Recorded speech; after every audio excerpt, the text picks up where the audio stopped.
Thank you so very much. It is Monday, 7 o'clock hour, as you know, reserved for the SHOPO Hour. And boy, we have a great cast with us today. I want to welcome back Mr. Bobby Cavaco, president of SHOPO, and the gentleman who voted you the most handsome man in the room. Congratulations and good morning. I don't know about that, but yeah, good morning, Rick. Great to be here this morning. It's good to have you back. Good to have you back. Brother Nick is with us as well, and good to see you. Thank you, sir. Thanks for having us back. And Brother Steve Keogh. Rick, always happy and grateful to be here with you and your listeners. And Brother Mark Cruccio, the man, the myth, the legend. Yep. Hey, Rick, boys, happy Monday. Happy Monday indeed. I'm glad all of us are together today. There is no doubt that everything that is dominating our minds are our friends and family on the Valley Isle. Amongst them are, of course, the hardworking and dedicated men and women who wear the uniform, and under these circumstances, a most unique, trying period. I want to go around the table just to hear your expressions about what's transpired since the wildfires and where we find ourselves today. Anything you'd like to share in any way, shape, or form. Brother Bobby, we'll start with you, please. Yeah, so last week was a very trying week for all of us and our police officers statewide. We lost our Honolulu police officer, Bill Sapolu. Yes. He was involved in a traffic collision a few weeks earlier. We also had another officer that was struck by a vehicle and had to go to the hospital, was injured. And then, of course, the devastation in Maui with the wildfires. So as far as Maui is concerned, when the incident happened, we mobilized and we sent a team of between 10 to 12 officials and used our office up there as the headquarters and started to see what resources were needed for our police officers, on the front lines. So as of now, we have 9 police officers that lost their homes, one that has a partial loss, and then one of our staff that works on Maui also lost his home. So each of those police officers were assigned one union member from us that were up there and remained in constant contact with them to make sure that they had shelter and the necessary resources to sustain them and their families. So that's where we are right now. Starting on last week, Friday, we started 3 hot meals a day to the entire department, the police officers that were working, the static posts that were in the disaster zone. And so we logistically, we're filling that need for the department so we could take it off of their plate because they're stretched thin. Another thing we did was we immediately purchased some half-mask respirators for the officers on the search teams and those that had to go into the devastation zone because it's still smoldering, and all of that particulates that are in the air, metal burned and turned into liquid and then solidified again after cooling. So that's how bad this incident was and the devastation. So we're going to be continuing to feed them until next weekend, and then we'll see where we are with that. So that's kind of a short update. Thank you for that. Without a doubt. I'm going to turn to Nick, if you wouldn't mind. Nick, just sharing your thoughts about what Bobby has described as a challenging week. It was a very difficult week for sure. Here on Honolulu, within a 48-hour period, as Robert said, we lost an officer. We had an officer on a traffic post in the Kailua Kaneohe area get clipped by a drunk driver that sent that officer to the hospital in a serious condition. That officer did require surgery in order to help repair some broken bones. And then, of course, the fires on Maui as well. So quite a lot to deal with. both on a chapter level and on a statewide level. A lot to get through.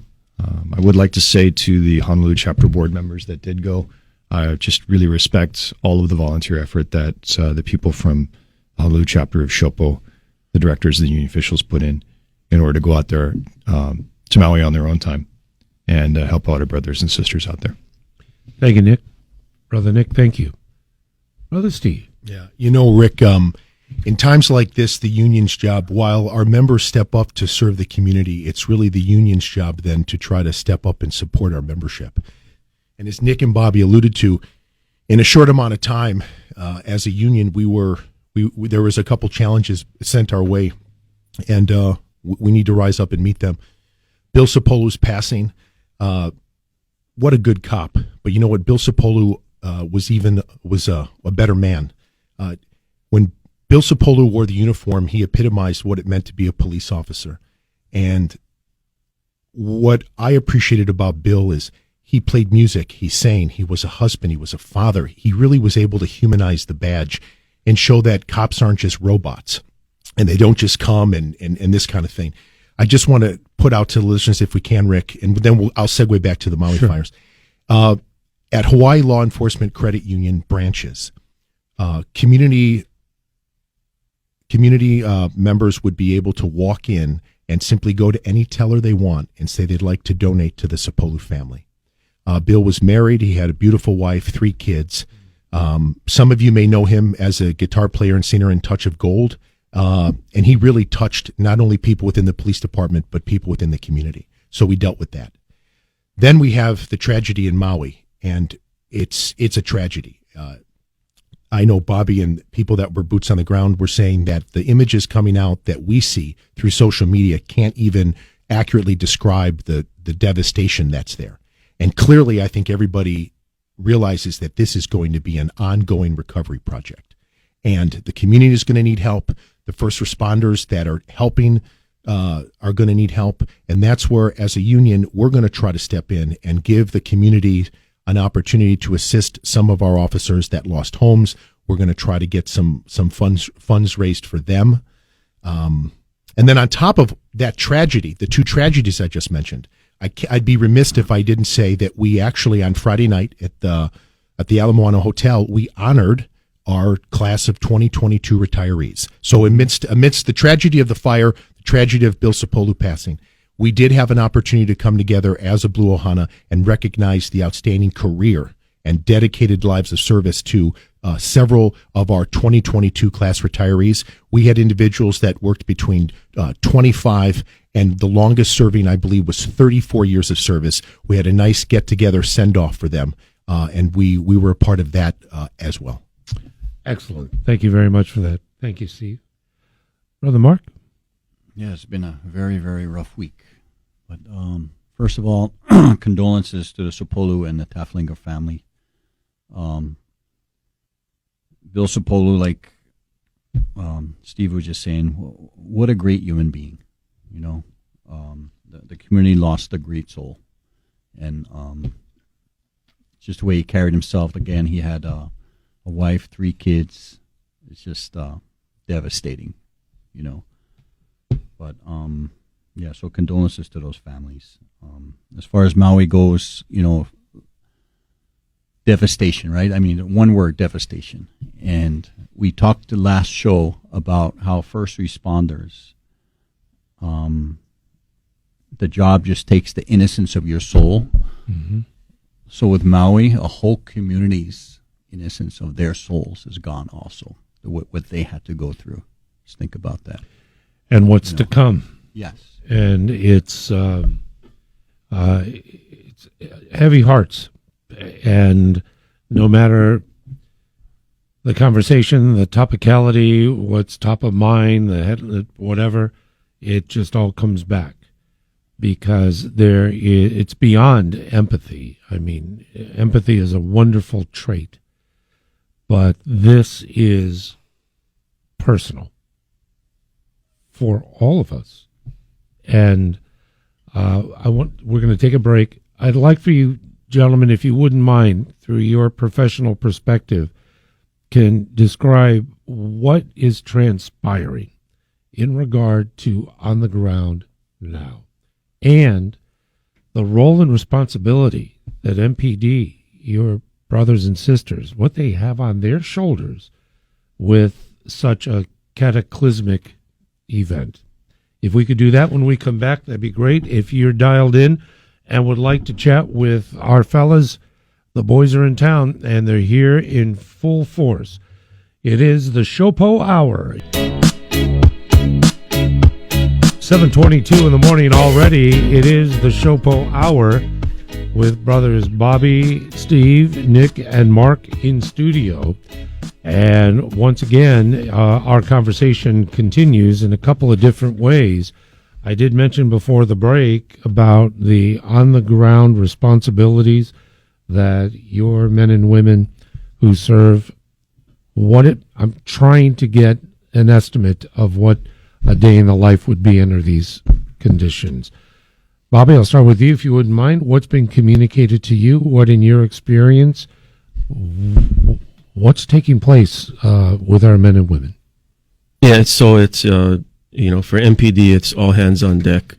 You have almost all the resources that MPD has. It's on this disaster, to include the search teams, officers that are on static posts, which are doing the different traffic posts on who can come in and who has to stay out. You have other resources that are investigating the situation on the investigation side. So really, you have the forefront is the disaster. So all of the resources are being used on the disaster itself.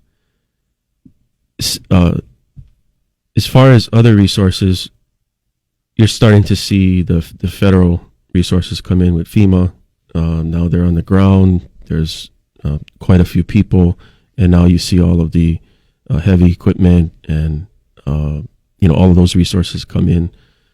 I believe they're setting up a fence around the area that was devastated, and once they get that completed, then they'll start opening the roadways up so that the public can come in and then go to either Ka'anapali or Kapalua, and that way it'll keep those out of the devastated areas until FEMA and the state and the county can finish their investigation and recover all of family and friends that were lost and whatnot. Because technically that portion there is still it's a grave site because so much life has been lost. So they need to relocate all of those people, which is a tremendous task. Is that a responsibility that falls to the department, or is it in partnership with the coroner's office? Or it's a combination of everybody, coroner's office, department, and as well as FEMA. I believe at the initial onset, MPD only had one or two cadaver dogs to do the search. So that's why when Chief Peltier said they only searched 3% of the affected area, that's the reason for that. So I believe they're up to 15 dogs. So now they're going to hopefully start to make headway on, locating the deceased. Anybody can jump in at any time. One of the things that we witness on the mainland in times of disaster is almost an inevitability of looting and people that want to take advantage of a disaster. Is there any feedback as to what the tone and tenor is throughout Maui, especially West Side? Nick? So when we were there, we saw that the station in Lahaina is obviously a bit overwhelmed, a bit beleaguered. There's a lot of assets going in there, a lot of different things happening at the same time, and over the course of the days that we were there, we saw it grow and grow and grow, with other agencies coming in, other people coming to help. We did hear reports that things like that are going on there. I can't substantiate that either way. What I can say, though, is that from what I saw from the Maui police officers out there manning those posts in the Lahaina area, doing their job and bringing in all available hands, like Robert said, it's a very impressive situation. Obviously, they're getting worn out. They're working long days. It's a lot to take in, a lot to process. We also had the opportunity to visit the stations at Kihei and Wailuku, and the operations are still going on there normally. But all available resources that we could see that could be diverted were being diverted. So patrol operations are still going on out there. People still are responding to 911 calls on Maui, doing the best they can to service it. But at the same time, I mean, obviously it's an extremely unique situation that they have to deal with. So I'm sure in certain places on the island and in certain conditions, it's probably, hour by hour, minute by minute at times. So I applaud them for being so resilient, though. So impressive to see our members out there just showing up, treading through it. I heard absolutely no complaints whatsoever from the officers, very appreciative of the support they were getting from the public and from their department, and then just showing up and doing their job and realizing that, everybody has to power through it no matter how bad it is. Yeah. One of the messages consistent were Mayor Bisson and Chief, got to be patient. I mean, there's a lot that is taking place. And then the flip side, the level of anxiety and frustration, etc., for not having closure on at least being able to access what are probably the remains of one's home. And that's a dynamic that's got to be a challenge for all. I will just say this one last thing. I believe that's when our sense of aloha takes over.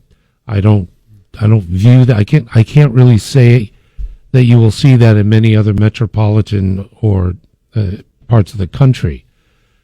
One thing is, and maybe you can help me understand, is there a central number or is there a place where people are searching for their loved ones? The social media posts and petitions, have you seen my, etc.? Is that a Maui PD question? Is it a state question? Because there's going to be more and more and more. Rick, what you bring up is people right now are hurting. They're scared. They're confused. And the key theme with all of this, I think, is communication. And from what I've seen, I think Chief Pelletier and the mayor on Maui, Mayor Bisson, and the leadership over there are doing a solid job right now of trying to keep the community informed.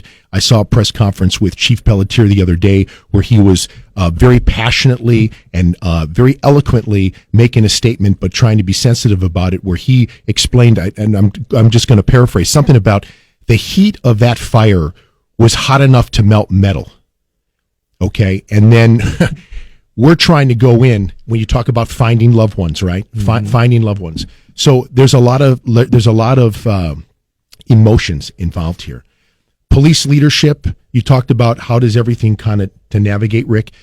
As Bobby alluded to, you have the federal partners coming in. So Maui leadership at the highest levels is going to be coordinating with all the federal partners, whether it's FEMA and everybody else, the Red Cross. That's at a macro level. At more of a micro level, you're going to have the watch commanders, and you're going to have the sergeants, and you're going to have the officers. Remember, Maui still has to provide police services to the rest of the county. Right. So life goes on, but then it has to be with a twist. And how's this, right? You've asked all of us, like, what first responders think and feel. And I would just, for this particular moment, I think we can all put ourselves in a situation where we come to work and we're distracted. You come to work, you have problems. Something's heavy on your heart. Something's bothering your mind, and you're distracted. And therefore, your work performance probably suffers. How's this? We have 9 cops on Maui that lost their house, all of it. We have a business agent that lost his house. You have officers that are seeing things that are going to stay with them. Our members, the officers stepping up to be police professionals, they don't have the ability to daydream and feel sorry for themselves and think about it. They're going deep inside themselves, and I'm not trying to be dramatic, Rick. It is a war zone over there. There's fires going on. They have to have their head on a swivel. They don't have the luxury of going introspectively and getting lost in their thoughts about how bad everything is. They have to put a uniform on. They have to go out, protect and serve, keep everybody safe as possible, and then put their own feelings and their own needs on the back burner. And that's, Rick, a personal note as to what's happening as far as is on the ground over there. Brother Mark? Yeah, so it's a huge coordinated effort. Like Steve said, you got FEMA, you got state, city, county, feds, right? And like you said, people are going to have to be patient because there's a systematic way they need to do the investigation, find people. Like Bobby said, we got more cadaver dogs in there. We need to find people's loved ones, right? I was at 9/11 2 weeks after it happened, and I kind of saw how that was. And people, with the checkpoints, and there's a reason for that, because they need to complete their investigations. They need to systematically search. There's a way of doing things. And then I know some people will get frustrated with the police, but just remember, the police out there are just following orders. They're just following what they're told to do. So if there's a checkpoint, they can't let you in. That's what they're told to do. They're not doing it on their own. There's a reason for it, right? And then I guess as areas get cleared, then they could open it up and let people in. But there is a reason for what they're doing out there. Amen. Bobby, before we take the break. So going back to earlier, what you had were asking, there's two main entities that, if families are looking for their loved ones that were lost and they can't communicate or know if they're okay. The first one is the Family Assistance Center on Maui. It's at the Kahului Community Center, and they're open from 10 a.m. to 8 p.m. And that would be probably the first place for them to go. I believe they can submit their DNA, and they'll do a rapid DNA test. And the second is the Red Cross. So I would recommend doing both. And then the Red Cross will take all of the information. All right. Thank you very much for that. Thank you. Just a program note, just so you know, at 8:40, Tulsi Gabbard will be our guest, and we'll continue from her perspective of what's transpiring today. And I want to thank the fellas very, very much. SHOPO Hour will continue. It is 7:38 in the morning, and again, the SHOPO Hour with us. And it's a delight to have SHOPO President Bobby Cavaco in studio with us, Vice President Steve Keogh, Honolulu Chapter Main Man Principal Cheese. I think that was on the business card, Brother Nick. Was that? It's a very big business card, but yeah, it all fits. Oh, there we go. And retired Major Mark Criccio is in our studio. Gentlemen, I know that this is a conversation that has kind of center focus because it is Maui. I want to thank you for the, if you will, industrial side of the story. This is the A, B, C, and D of what needs to be accomplished. But if there's anything you would like to share in regard to what the future holds of how you see our state and outsiders that would like to help us of what that path is going to be like. We haven't even reached a 1 week yet. What do you portend will be the main priorities moving ahead next week, the week after, and beyond? And if you'd like to share your thoughts, let me know. And that'd be great. Mark, I think there's a lot of resources going in, and this is why, let's face it, there's a lot of people willing to give. But the thing I'm concerned about is the government red tape of it all getting to the right people. So, and that's what I've seen, not that I hold social media above board, but I've been seeing a lot that there's been a lot of red tape of things getting to the right people. So that's the only thing I'm concerned about is, like, we see a lot, like I was in Costco the other day and they have pallets in front. Right. I bought some stuff, put it in there for them. And so there's going to be resources getting there, but is it getting there fast enough and to the right people? That's all I'm concerned about. Gotcha. Gentlemen, anybody else? Understand the speculative part is a bit of a challenge, but let me jump in on that. I have the most concern about communication. I know cell phone limited, even out. I get it. AM radio. radio stations on Maui. Just being informed, because I think that's going to be the most challenging part for our friends that are dealing with everything, is not knowing. When can we? When will this? How do I do this? What's the deadline here? And things like that. The role of MPD in the communication aspect. Does Chief Pelletier, does he take a lead on that? Is there more out of the mayor's office directly? I'm just trying to understand what the structural protocol is of sharing information. Thoughts? Bobby? I think it starts with General Hara, and then he disseminates the information to the county and the other state resources, which then filters down to, the police department, the fire department. And then, of course, you have FEMA in there as well. So it's actually just a melting pot of different resources that, are going to have to, effectively communicate with each other to disseminate information. Yeah. Have we dispatched officers from Honolulu or other chapters? Have they been dispatched to literally work side by side with MPD? So currently, the Big Island has sent, I believe the number is 12 officers out there to assist. We have no resources from Honolulu that we know of at the moment there.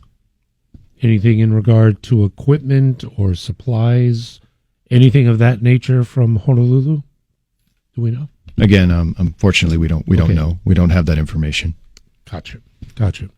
It is 7:42 in the morning. News Radio 830 KHVH. Brother Steve? Rick, you brought up a great point. In a time like this, people are going to be starving for information, right? Mm-hmm. They're panicked. They're concerned. They want answers. They're going to be looking for different venues to try to get information, whether that's the TV, whether that's social media. And you just hope, Rick, that those that are putting information out, whether it's on a social media platform or through television, are doing it with integrity and are being accurate. Because the worst thing that could happen now is that this is exploited in some way. People start pointing fingers at who's not doing what. This disaster just happened last week. Give it a minute. Let's not armchair quarterback anything. Let's not overcritique. Let's let people do their jobs, give them the space to do it, trust that they're going to do it, and then see how this plays out. Because it's not going to do any good if people are already throwing, casting stones and this kind of thing, or if any misinformation gets out. And one other thing, Mark touched on this briefly. I just want to circle back. Yeah. Let's not forget that our Maui brothers and sisters that work and wear the uniform over there, they live there. Do you not think that the Maui police officers want to do the best job they can for the community? Don't you think they understand that people want to get back to their property when they can? Those cops live in that community. That's what makes Hawaii special in all the counties, is the cops live and serve where they work. And sorry, I don't mean to get too passionate. I've seen some social media posts where residents are already critiquing the police. Please slow down, take a breath.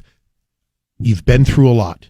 It's traumatic. But the cops there want to do a good job. They're police professionals. Let them do what they need to do.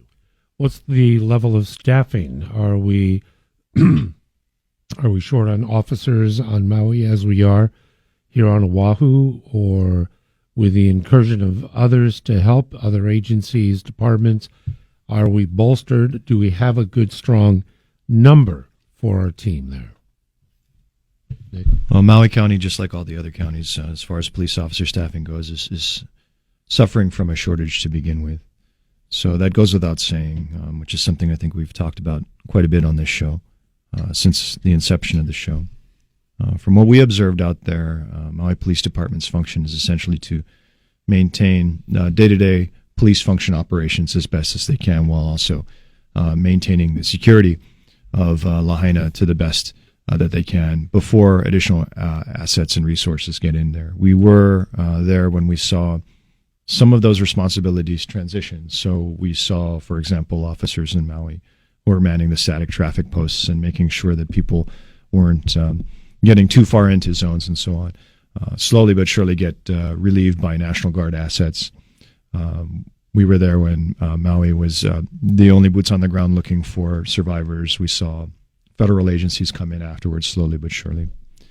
I'm sure they could use all of the help they could possibly get from their brother and sister law enforcement agencies in the remaining counties. And again, we don't know what Honolulu Police Department is planning or what they've done, so we can't speak for them. They're going to have to speak for themselves. But at the same time, yes, naturally, when you have a depleted law enforcement agency to begin with, staffing-wise, without these situations, when you go into these situations, the strain can be almost unbearable. I'm going to do, I know I have a break, but personal thing. Predators. I had a little thing over the weekend, taking a look at lawyers that are on social media that are clearly and totally and wholly exploiting the tragic events, the cataclysmic events that have transpired. I have nothing but disgust and distaste, and I hope that folks will not succumb to their ploys. Just please don't. Second of all, real estate speculators that are already trying to approach folks that have lost everything, offering to buy and this and times like these, you get the best and then you get the worst. But there is ultimately scams. We have chatted about the ecumenical scams that always attack our friends. Before we take the break, please help folks identify. A lot of emotion, a lot going on. Sometimes we don't get analytical enough. We fall prey to it. How can we resist? Are there examples of that you've seen or have been reported already that are trying to soak people out of what little they have left? If I can just jump Please. in, Rick, I think we've all heard this before, and that is when a tragedy happens or something happens, you do not make any additional life-changing decisions.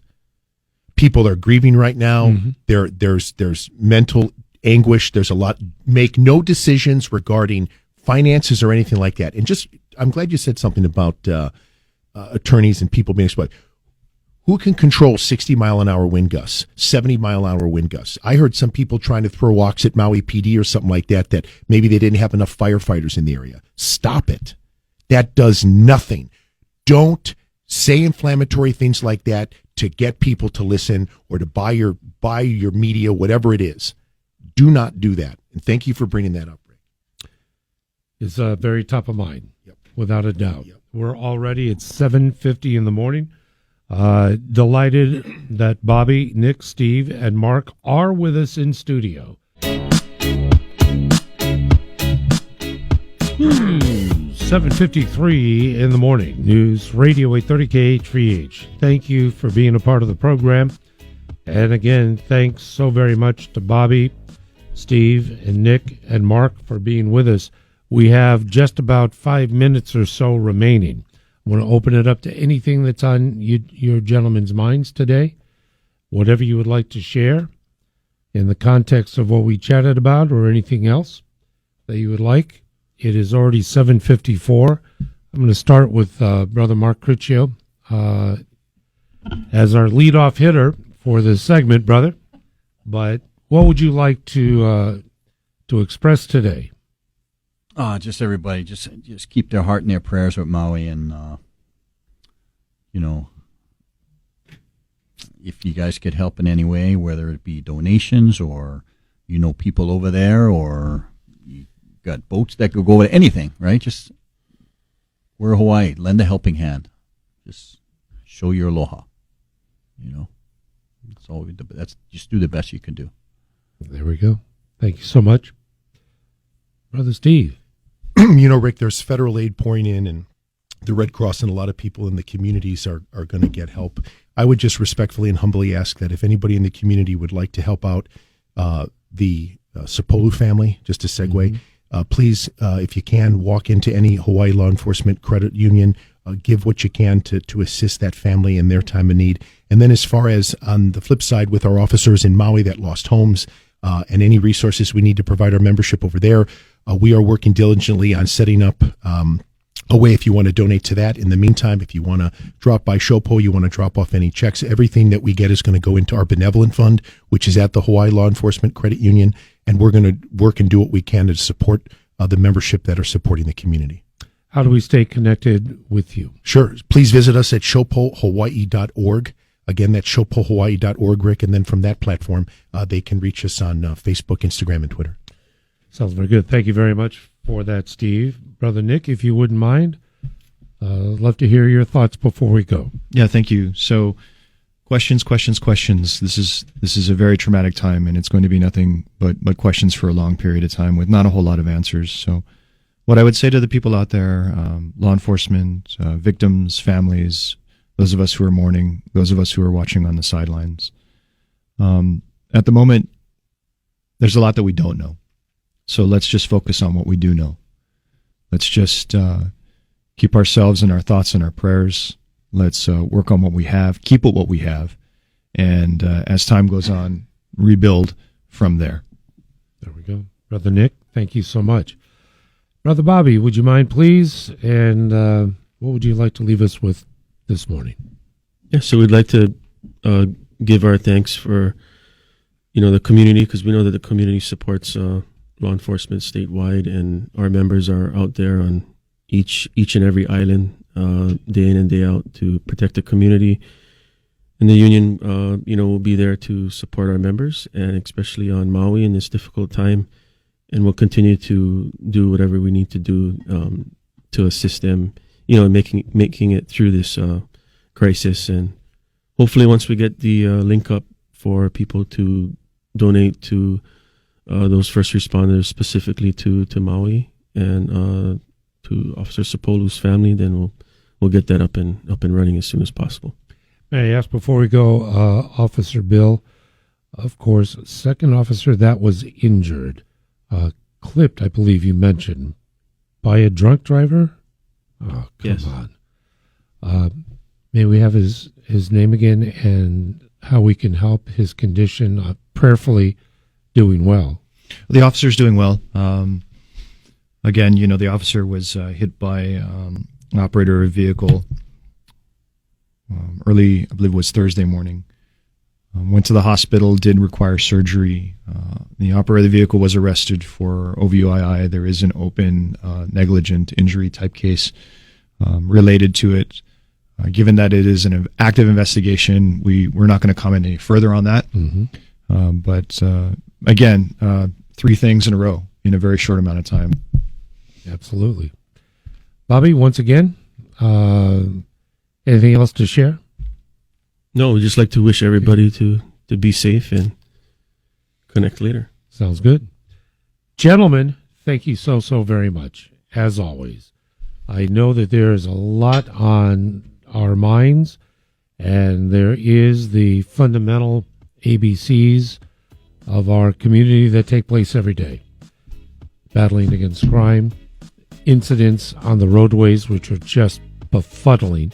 Another fatality on Nimitz Highway last night. And a hit and run. Yes, Brother Nick? Yes. I believe that was right. Correct. And so we'll get back to the business of the great job that our HPD does, and with the gentlemen who support and represent those of our friends who are in uniform. The SHOPO Hour returns next week. Stand by, there's more. The 8 o'clock hour featuring Tulsi Gabbard at 8:40. Rick Amato with you. See you in a moment.